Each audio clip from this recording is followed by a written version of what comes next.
যেই মা বাপ, সাফ কথা, আপনারা যারা আপনাদের ছেলে মেয়েকে ছোট্টবেলায় আল্লাহর কোরআন রাসূলের সুন্নাহ থেকে বঞ্চিত করেছেন, কসম খোদার মনে রাখেন হাসরের ময়দানে চূড়ান্ত ভাবে লাঞ্ছিত হবেন, বেইজ্জতি হবেন, কোটি কোটি হাসরের মানুষের সামনে অপদস্থ।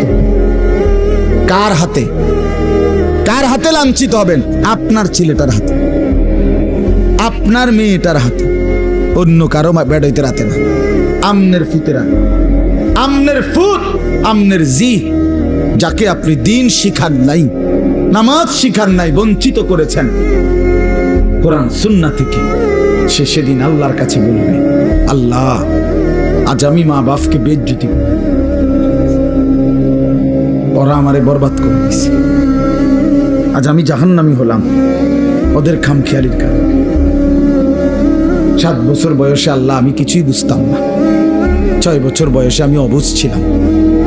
সেদিন যদি তারা মজবুত সিদ্ধান্ত নিত আমাকে দিন শেখাবে, তাহলে আমার এই ভুল হতো।